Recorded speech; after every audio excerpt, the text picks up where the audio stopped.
about another topic. And before that, may I request everyone to please stand for our prayer. Okay?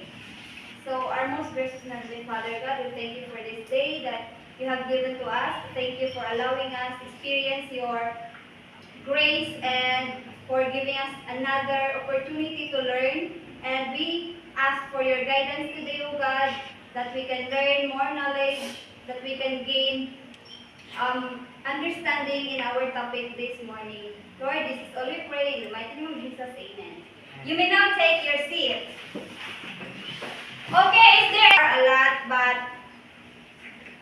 anyways, let's proceed. And this is our classroom rules. Can you read the first rule, everybody?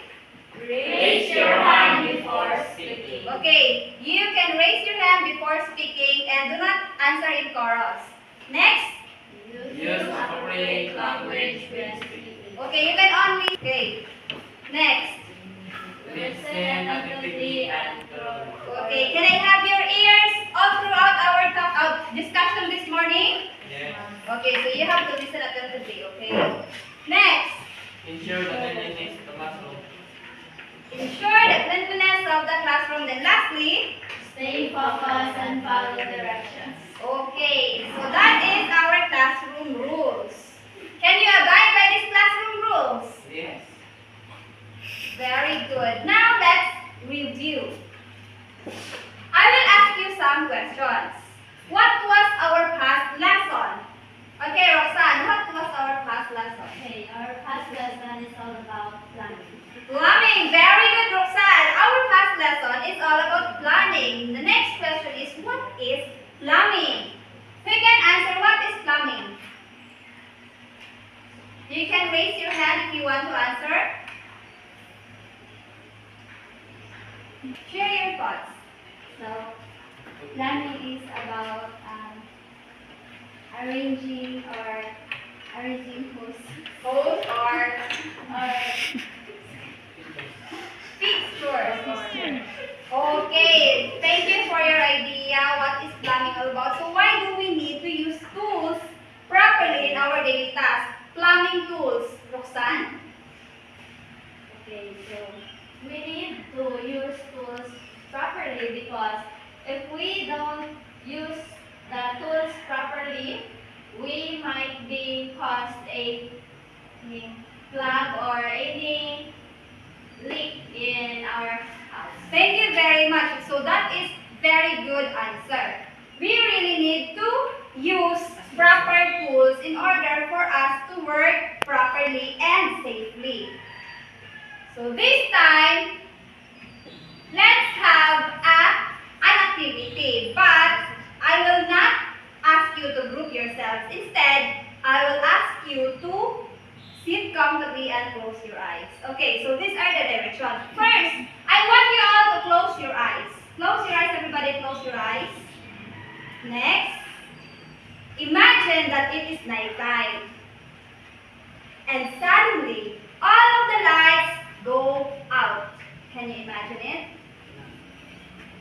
Then think quietly about how you would feel if there's no fan, if there's no television, no gadgets, and no light.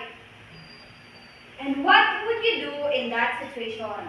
Okay, so imagine nga gabi na, tapos napalo ang suga, wala may cellphone, wala power bank, wala electric fan, wala TV.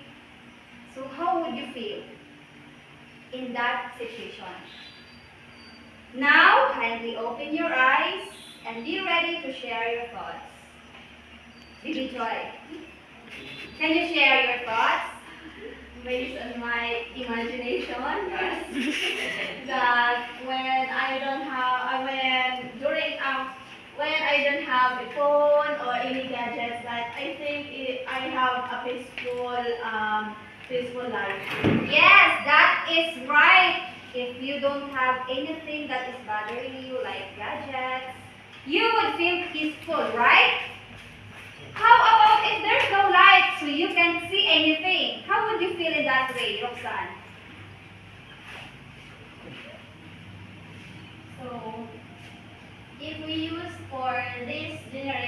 that full of that we need electricity. So I feel sad because most of us need light, but if we go to the past, yeah, so it feels joy because in past all of their family is gathering together and storytelling. Yes. Excellent idea. So that is all correct. So all your imaginations are true and it's valid. Because if there's no light, you can see the brighter side. Because you can get together with your family, you can have your peaceful night. But the negative one is it's very dark and we can't see anything, right? So that is how a world without light is. This time, let's talk about another topic. Can you guess what is our topic this morning is all about, Rizamine? So I guess our topic for this morning is all about electricity. Very good. So that is our topic this morning. Electricity. Everybody read. Electricity. Okay. So, but before we go deeper into our discussion, let's have our objective first. So, at the end of the lesson, the students should be able to please read everybody. Explain the concept and importance of electricity in daily life. Next. Identify different electrical tools and their uses. And the next. Demonstrate proper care and maintenance of hand tools. Lastly. And value the importance of using and maintaining tools safely and responsibly. Okay, thank you for reading our learning objectives. And now, the one that will gonna discuss you about the history and what is electricity all about. Here is my partner to discuss it with you. So let's talk about electricity. So what is electricity? Can you read, Miss Roxanne? Electricity is a type of energy that consists of movement of electrons between two points when there is a potential difference between them, making it possible to generate what is known as an electric current, which can be used to perform work such as generating light, heat, or movement. So thank you. Electricity, when electrons are moved from one to another, then the electric current is created. So without electricity, diba, we all know that we don't have light. If ang electricity hindi siya mag-work, we don't have light, even ang mga gadgets hindi mag-work. So let's move on to the history of electricity. So let's talk about first Benjamin Franklin's 1752. Benjamin Franklin conducted a famous kite experiment proving that lightning and static electricity are the same. Help people understand electricity as a natural phenomenon related to light. So si Benjamin Franklin, 1752, he experimented the famous kite, and his experiment also, he proved that lightning and static are the same. He also helped people understand that electricity is a natural force. So, muna yan nagboy ni Benjamin Franklin. So, now let's move on to Alessandro Volta. So, si Alessandro Volta, the battery created the first electric cell, leading to the invention of the battery. His invention provided the first steady and dependable source of electricity. The unit volt was named after him. So, Alessandro Volta invented the first electric cell, leading to the modern battery, give us the first steady source of electricity. Then the unit volt is gikan siya sa iyang surname, which is Volta. So now let's move on to Michael Faraday. Can you read Miss resume? A current began discovered that electric current could be produced by moving a magnet through a wire. This discovery led to the invention of the electric generator and electric motor, converting energy between motion and electricity. So thank you. Si Michael Faraday discovered that electricity can be produced by moving a magnet inside a coil of wire. Invented also the basic idea of generators and motors. In his discovery, makes modern power plants possible. So now, let's move on to the last one, which is Thomas Edison, 1879. Can you read Miss Maradel? Thomas Edison, 1879. Light bulb and power system invented a practical incandescent light bulb with a long-lasting filament. Built the first power plant, first station, 1882, to supply electricity to homes in New York City, made electricity practical and widely So distributed. thank you. Thomas Edison invented a practical light bulb that lasts long. He also invented or he built the first power plant, which is called Pearl Street Station, 1882. Then it made electricity available in homes and cities. So now let's move on to electrical tools and its functions. So first, let's talk about what is electrical tools. Can you read, Roxanne? Electrical tools. Electrical tools are needed to perform your job easier and faster. Electrical tasks can be accomplished systematically to save the time and effort. So electrical tools are needed to perform our job easier and faster. Electrical tasks can be accomplished systematically to save time and effort. So with the help of electrical tools, ang mga trabaho sa mga electrician mas nidali o mas nisayon because of the different electrical tools na ilang gigamit. So first, screwdrivers. So screwdrivers, these are designed to insert and tighten or to loosen and remove screws, compromises head or tip which engages with a screw mechanism to apply force by rotating the tip and some way to position and support the screwdriver, the tip of which is shaped to fit particular type of screw. So in short, in simple terms, screwdrivers are used to loosen and tighten screws. So we have different types of screwdriver. So first, which is standard or flat screwdriver. So can you read Miss Rizami? Standard or flat screwdriver. The blade tip is wedge shape and resembles a negative side. This is used to drive screw with a single slot head.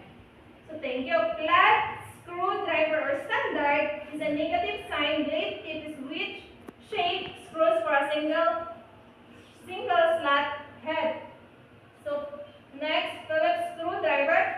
This has a cross tip resembling a positive sign. It's used to drive screws with cross slot heads. So ang iyang sign is positive and gigamit siya to drive screws with cross slot heads. Comes in either standard or Phillips screwdriver with short shank or blade and a shortened handle used to turn screws in tight space for standard screws in light space where a word standard screwdriver cannot be used. So in short, a short screwdrivers used in tight space. So let's move on to Allen screwdriver or wrench. This could be in the shape of a screwdriver or a wrench. Its function is to drive screw with hexagonal slot head. Iyang gamit is to function to drive screw with hexagonal slot head. So now let's proceed to hammers. So hammers, can you read Roxanne? Hammers. There are tools used in driving or pulling out nails. They are made of hard steel, wood, plastic, or rubber. The following are types of hammer: the claw hammer, mallet rubber hammer, a head, and ball pen hammer. So thank you. So hammer is used to hit or pull out nails. So we have three types of hammer, which is claw hammer, mallet, and ballpen hammer. So we have types of hammer. So first, the claw hammer. The claw hammer is used for driving and removing.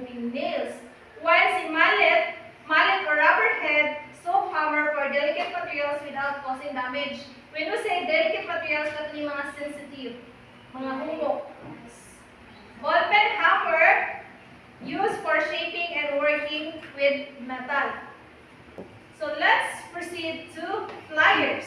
So pliers, this made from metal with insulators in the handle and are used for cutting, twisting, bending, and holding and gripping wires and cables.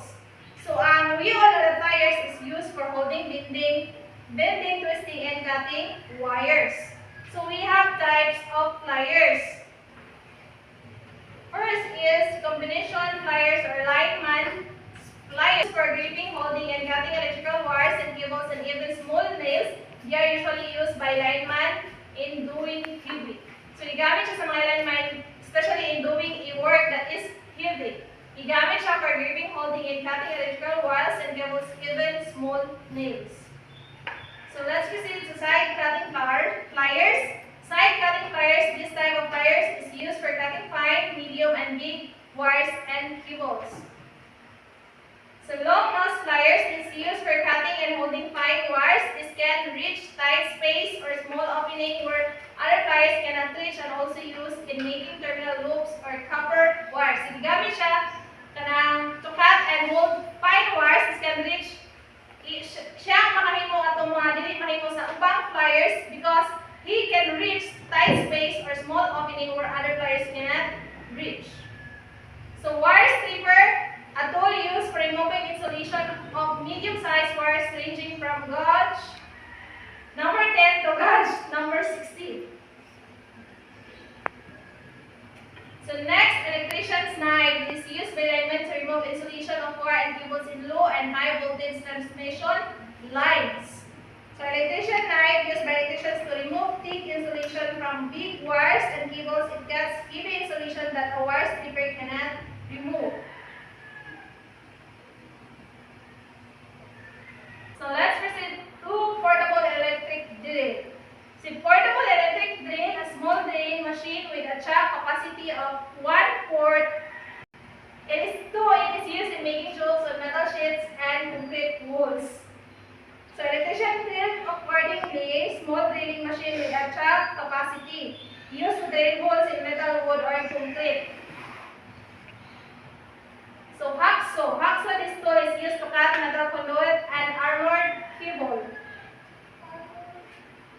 So hacksaw used to cut metal pipes, metal conduits, and armored cables. It is a small saw for cutting metal parts. So last, multimeter. Multimeter is used as a measuring instrument that can measure multiple electrical properties. A typical multimeter can measure voltage, resistance, and current, in which case can be used as a voltmeter, ohmmeter, and ammeter. Multimeter measures electricity. It can read voltage, current, and resistance. A multimeter tells us if electricity is flowing and how strong it is. Okay, since we are done discussing the different electrical tools and its function, let's move on to the electrical supplies and materials. So electrical materials are developed and constructed for a special purpose, such as first, to control the flow of current in an electrical circuit. So first is to control the current para dili siya mag-overload. Then second, carry electrical current from the source to the load or current consuming apparatus. So, ano siya magdala sa mga kuryente. For example, ang agyanan sa kuryente. Then, hold and secure wires to its fixtures inside and outside the houses and buildings. So, later on, we will discuss what are those supplies and materials. Then lastly, is to protect houses, buildings, appliances, and instruments from destruction and damage because it can hold as what the first uses of the electrical supplies. It can control the current, flow of current. So the following are the most commonly used, so kasagaran yun ginagamit sa electrical materials nga mga supplies and materials. First, we have convenience outlet. I know you are very familiar what is convenience outlet is. Am I right? Yes. So will you please read what is convenience outlet, Maridel? Convenience outlet, a device that acts as a convenient source of electrical energy for current-consuming appliances. It is where the male plug of an appliance is inserted and is usually fastened in the wall are connected in an extension cord. It may be single, duplex, triplex, or multiplex, and could be surface type or flash type. Thank you, Maridel. So, convenience outlet, we have a lot of convenience outlet here in the four-walled classroom, such as the one in the wall, nagisaksakan sa mail plug, mao na siya ang convenience outlet. So, I guess, you are wondering why the convenience outlet has a lot of types. It can be surface type or flash type. Surface type is just like that. Kapitang flat siya, nga naka-connect siya sa wall, flat siya. While ang sa ato ang balay is usually katong murag square nga bagaon. Parehas, kani. Kanang sa extension nga, gi-connect siya sa cord. So, mao na siya ang two types of convenience outlet. Katong flat or surface type and flash type. Then, it comes in various sizes or kanang types gapon siya. So, for example, di ba nay convenience outlet na single lang siya masasakan, isa lang siya. Then, napoy tagduha. Naay tagtulo and napoy dalhan. Na murag, pagsaksak pakagdaghan kayong mga charger na nimo. So, mana siya ang single, duplex, triplex, or multiplex. So, next, we have the male plug. Can we read this, Baby Joy? Male plug, a device inserted to a convenience outlet to conduct electric current. A flat cord is attached to it on one end, and the other end is connected to a current-consuming instrument or application. Thank you very much, Baby Joy. So, as you can see, there at the wall, nakasaksak sa convenience outlet ang male plug. Ang male plug, so this is a male plug. But at the end of this, naa siya cord or ang wire na nakakonect. Then, mao siya ang isaksak sa convenience outlet. So, that is the male plug. So, ba na kung male plug sa inyong balay, right? So, let's proceed to the lamp holders. Devices that hold and protect the lamp. So, mao siya ang muhawid sa ato ang bumbilya. Just like that, karong sa babaw, or kanina diri sa mga naay light bulb. Mao siya ang gitawag na lamp holder. So, it comes in various types gihapon. So, na siya ingani, and flat siya, then napoy ka ng naghang. So, ang iyang design as classified flash, hanging, weatherproof shade. Sa gawas na siya halos ginabuta. Then, surface type. So, that is the, what is this? Lamp holders. Very good. Next is switch. Will you please read these charts? Switch. A device that connects and disconnects the flow of electric current in a circuit. There are many shapes, designs, and types and they are classified as hanging, flash, and surface types. Thank you very much, Charles. So, there at the door, there is a switch. So, ang switch, mao siya mo-connect and mo-disconnect sa flow of current. If you turn it off, mapalong ang suga, right? Yes. If you turn it on, musiga o balik. So, mao siya ang iyahang use or function to connect and disconnect the flow of the current. Then, daghan siya of types or sizes. Then, it can be like this. Kami itong murag, parang siya, hawiran dito siya, mga murag. Oo. Then, ako siya katong, paano nang siya bitaw ka ng, tawagan ni, basta ito siya tuplokon, then mo pilit siya dito.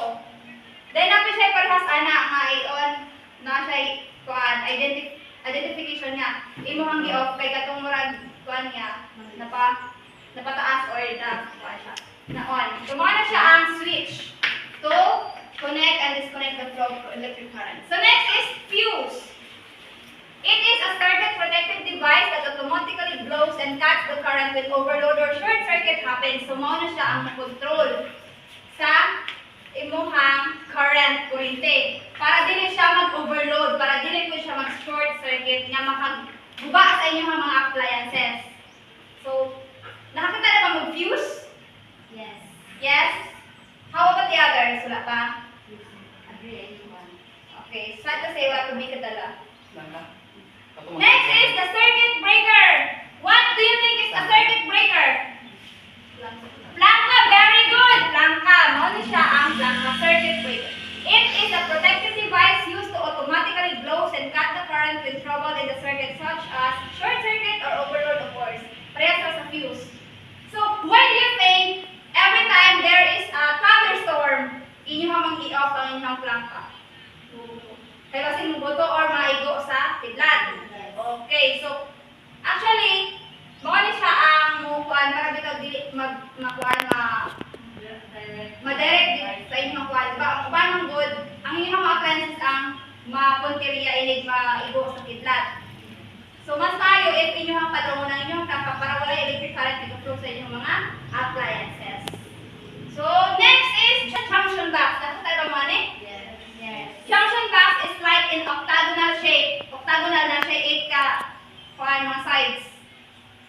It is an electrical shape, a material where the connections or joints of wires are being done. So, ang inyong mga connect ka mga wires, diha na siya ibutang sa sulod.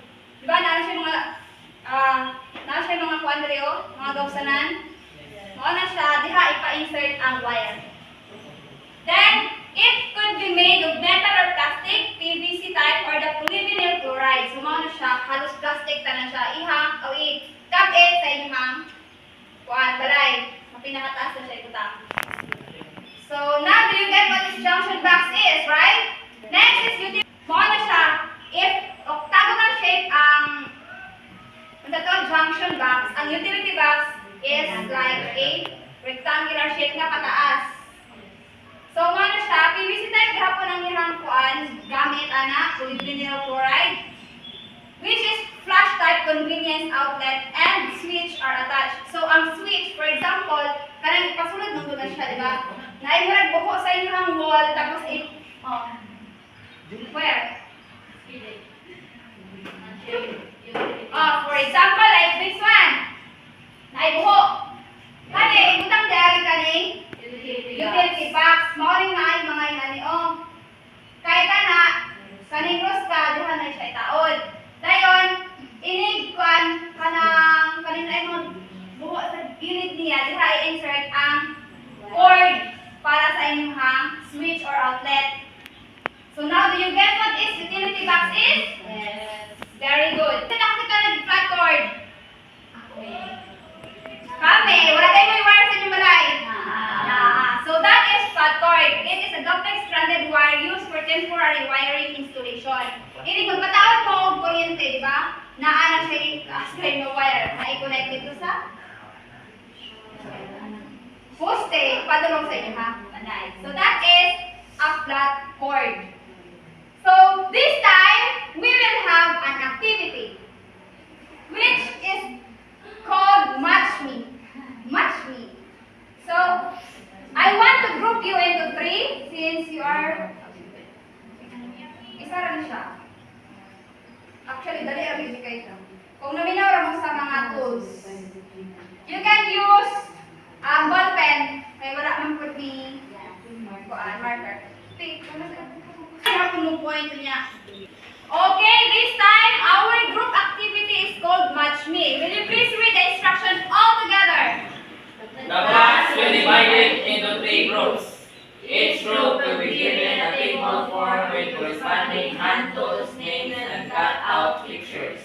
Within 2 or 3 minutes, each group should be able to match the picture to the names of hand tools. The first group to finish will be given 5 points. The second is 3 points, and the last to finish will be given 1 point. Okay, so do you understand what is the instruction is telling you? Yes. Okay, so since para mahimo siya ang challenge, wala may nag-provide of rules name. So you will be the one to identify what is the name of the tools that will be assigned to your group. Okay, do you understand? Yes. Yes, ma'am. Okay, so I will group you into 3, starting with Christine.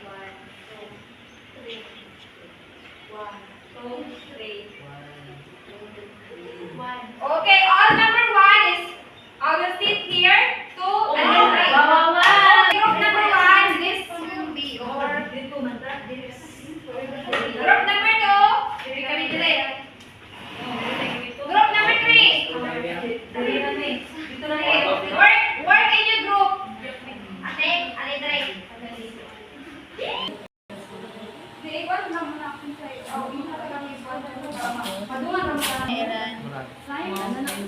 Sabi nga na nani.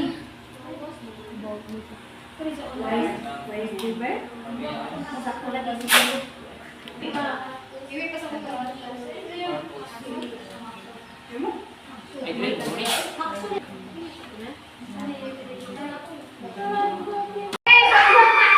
Okay, so what's the first unit? What group is this? Group 2, I think. Rayon. Second. Rayon. Third.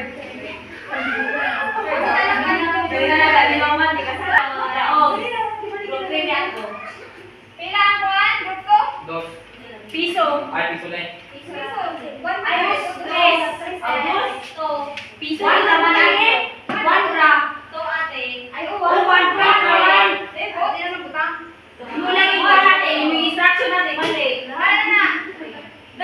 This time, since we are done discussing about the electrical tools and its function, the supplies and materials as well as its uses, let us now proceed directly to the next topic. So why maintenance of hand tools is important? First, will you please read this, Christine? First is safety. If your hand tool is not in good condition, then it might lead to accidents. For example, a hammer with a loose handle can lead to injuries.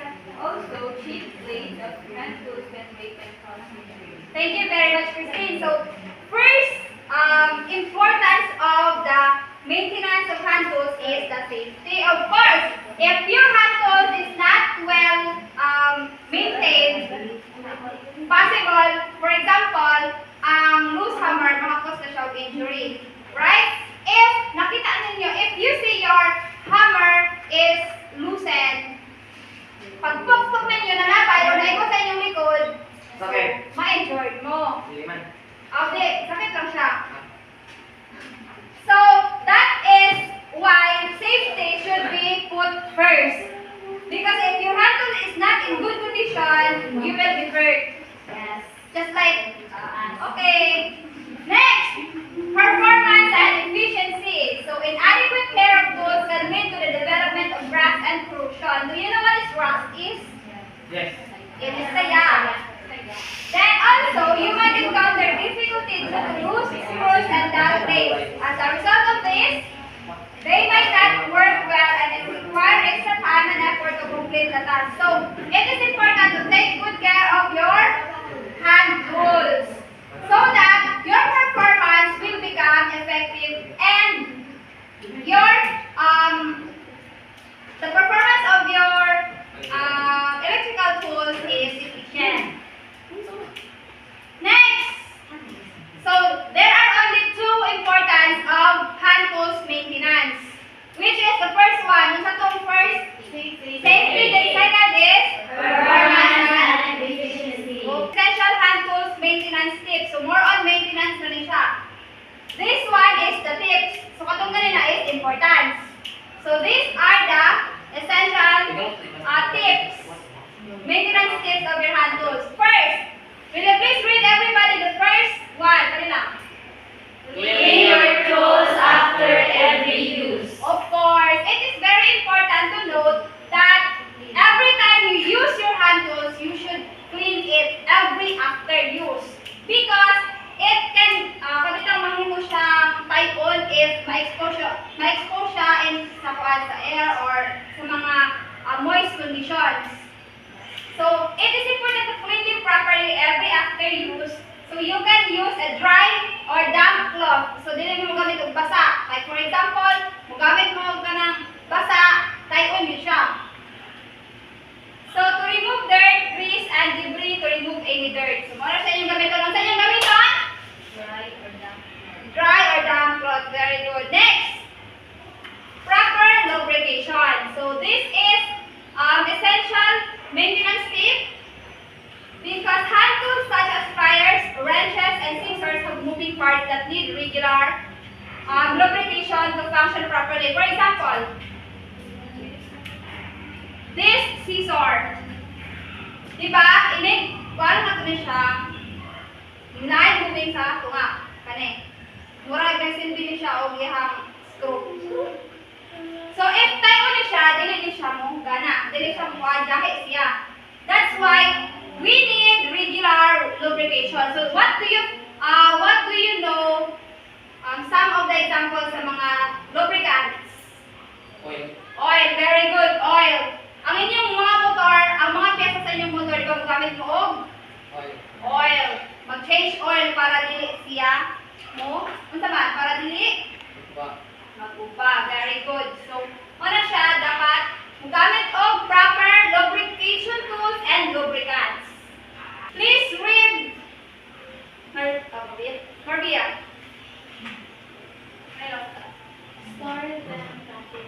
Thank you, Maria. So, next essential hand tools maintenance tip is store them properly. So, after you clean it, after you lubricate it, you store it properly. You can use toolbox to organize the tools. So, di ba? Ang mga drivers, they have mga toolbox. Nasa dala-dala mga toolbox in case nga mag-upan sila ay mga tools nga ilang magamit. So, also, to prevent from being exposed to extreme temperatures, moisture, and rust. So, that is the use of storing the tools properly. Next, on the last one, inspect the damage and wear. So, dapat, after ninyo gamitin ang inyong mga tools, you should inspect the damages.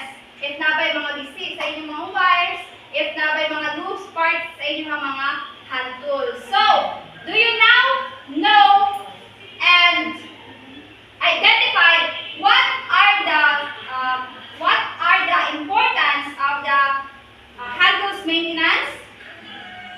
What are those two importance? Safety and performance and efficiency. How about the essential tips, maintenance tips? Store them properly. What else? Inspect the damage and wear. What else? Clean every after use. And then lastly is proper Lubricant. lubrication. Ay. Okay. Lubricant.